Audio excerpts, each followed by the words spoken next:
देखिए, ये बहुत अनफॉर्चुनेट है कि आज सदन के अंदर बृजभूषण शरण सिंह हैं, पर महुआ मोइत्रा जी को निष्कासित कर दिया गया है। ये भाजपा की एक सोची समझी साजिश है कि कोई भी अगर लोगों की आवाज़ बनता है तो उसको कैसे दबाया जाए। आप देखिए, संजय सिंह जी और महुआ मोइत्रा जी दो ऐसी मुखर आवाज़ें थी जो लगातार ये डिमांड कर रही थी कि अदानी के ऊपर जो मैसिव करप्शन के एलिगेशंस लगे हैं उसकी जांच हो। तो ये भाजपा की एक कोशिश है ये आवाज़ों को दबाने की, जिसमें वो सफल नहीं होगी। हम महुआ मोइत्रा जी के साथ खड़े हैं, पूरा इंडिया गठबंधन मजबूती से महुआ जी के साथ खड़ा है। अब उसकी बारीकियां क्या है, कमेटी ने क्या अध्ययन किया है, क्या उसमें उसको मैटर तथ्यात्मक जानकारी मिली है, अब तो सब उसके संबंध में तो जानकारी है नहीं। लेकिन उसको अपना पक्ष कहने का मौका दिया कि नहीं दिया, तथ्यात्मक दिया कि नहीं दिया। और अगर जिस तरह से ये घटना बनाई गई है, जो जानकारी दी गई है और जो कार्यवाही की गई है, तो निश्चित रूप से जो है वो कार्यवाही होनी चाहिए। महुआ मोइत्रा कह रही है कि अडानी के मसले पे उसने बात रखा, इसलिए उसको सजा दी गई है, पर उसकी जुबान जो है रुकने वाली नहीं, वो अडानी के मसले पे वो लगातार हमलावर रहेगी। नहीं, वो कह रहे हैं, वही हम कह रहे हैं कि कितना बड़ा आदमी हो, चाहे अडानी हो, अंबानी हो, कोई भी हो, एक संवैधानिक राइट जो है जनप्रतिनिधि को होता है। और अगर कोई तथ्यों के आधार पर माने उस चीज को रखता है, उठाता है, कार्यवाही की मांग करता है, तो उसका राइट है, वो करना चाहिए, वो कोई गलत नहीं है। लेकिन बिना तथ्य के किसी को बड़ा आदमी मान करके बिना तथ्य के अगर कोई बात कही जाती है तो उसके लिए भी उपयुक्त नहीं है। तो अगर तथ्य के आधार पर माने हुआ है तो और मामला है, कोर्ट है, न्यायालय है, उसमें भी जा सकते, उसमें भी जाना चाहिए, करना चाहिए। और केवल इस वजह से कोई कार्यवाही की जाए कि बड़ा आदमी उसके खिलाफ नहीं करो, नहीं तो उसमें कार्यवाही की जाएगी, तो ये न्यायपूर्ण संवैधानिक नहीं है। ममता बनर्जी कह रही है कि बदले की भावना से कार्रवाई की गई है और महुआ मोइत्रा जो है जीत कर सामने आएगी। नहीं तो वो तो अलग बात है। बदले की कार्यवाही से अब देखिए संदेह इसीलिए होता है कि इस सरकार का, मोदी सरकार का चरित्र ही जो है बदले की कार्यवाही का है। मैं उस मामले में नहीं कहना चाहता, लेकिन और जो मामले हैं, तो जब 4 बार आदमी कोई तथ्यों से हट करके कार्यवाही करता है, राजनीतिक द्वेष भावना के आधार पर कार्यवाही करता है, तो अगर कोई तथ्य सही हो तो भी ये लगता है कि माने इन्होंने उसके आधार पर कार्यवाही की है। तो मोदी जी का चरित्र ही है कि निश्चित रूप से वो संस्थाओं का दुरुपयोग करते हैं और राजनैतिक आधार पर कार्यवाही करते हैं, जो एक सख्त प्रजातांत्रिक व्यवस्था के लिए उचित नहीं है, ये नहीं करना चाहिए। इस तरह के मामले में तो बहुत गहन तरीके से छानबीन करके, सोच समझ करके, सारे तथ्यों के आधार पर करना चाहिए, क्योंकि इस तरह की बातें किसी एक व्यक्ति की शिकायत का सवाल नहीं होता है, एक पूंजीपति के खिलाफ सवाल नहीं होता है, ये एक व्यवस्था के प्रति सवाल उठता है, जिससे समाज और देश को भी नुकसान होता है, उससे देश और समाज को भी फायदा मिलता है। संसदीय कार्य मंत्री प्रहलाद जोशी वो कह रहे हैं कि 2005 में भी 10 सांसदों के साथ ऐसा ही निलंबन किया गया था।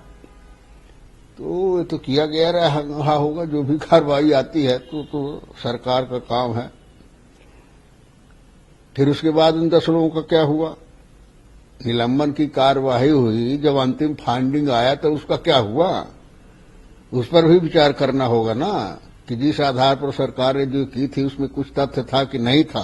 अगर उसके बाद उनको कुछ नहीं हो तो इसका मतलब तय होगा कि माने सरकार ने जानबूझ करके कार्यवाही की थी। नहीं, निश्चित रूप से सरकार जो कह रही सही कह रही है कि किसी भी भ्रष्टाचारी को जो है वो पार्टी के अलावा नहीं रह सकता। कोई भी भ्रष्टाचारी जो है वो भारतीय जनता पार्टी के अलावा कैसे भ्रष्टाचारी हो सकता है? अगर ये जरूरत करता है तो उसको पार्टी में चले आना चाहिए। देखिए, जिस तरीके से महुआ मोइत्रा जी को इन्होंने एक्सपेल किया है, पूरी जो प्रक्रिया है उस पर बहुत बड़ा प्रश्न चिन्ह लगता है। जो भी व्यक्ति केंद्र सरकार के खिलाफ प्रखर होकर आवाज उठाता है या उठाती है, उनको किसी न किसी प्रकार से ये षड्यंत्र करके फंसा लेते हैं। इसका ज्वलंत उदाहरण आपको संजय सिंह जी के केस में भी दिख जाएगा। महुआ मोइत्रा जी भी उसी प्रखर तरीके से लोकसभा में प्रधानमंत्री जी के खिलाफ और जो जनता से संबंधित मुद्दे हैं उनको लेकर केंद्र सरकार के खिलाफ आवाज उठाती थी। जिस भी दिन से ये मुद्दा शुरू हुआ उस दिन से इस देश में किसी के मन में ये संदेह नहीं था कि इसका अंत में परिणाम क्या आने वाला है। सबको ये पता था कि अंत पंत में इनको एक्सपेल करेंगे ही करेंगे। मेरा सीधा सबमिशन यही है कि भारतीय जनता पार्टी इस देश की व्यवस्था को खत्म करने पे लगी हुई है। जो प्रोसेस है, जो व्यवस्थाएं हैं जिस पर प्रजातंत्र चलती है, वो धीरे धीरे करके इसको खत्म करते जा रहे हैं। महुआ मोइत्रा जी कोई साधारण नहीं थी, लाखों लोगों ने उन्हें वोट देकर संसद में भेजा था, तो जो भी हुआ वो सही नहीं हुआ। मोदी जी की चाइनीज गारंटी है जो सिर्फ विपक्ष के ऊपर ही चलती है। मोदी जी ने कभी ये ट्वीट किया जब देश के अन्नदाता एमएसपी की मांग को लेकर के सड़कों पे थे, तो मोदी ने कोई गारंटी नहीं दिया। जब देश के किसानों को उनके मंत्री पुत्र ने अपने टायरों के नीचे रोंदने का काम किया तो मोदी जी की गारंटी नहीं आई।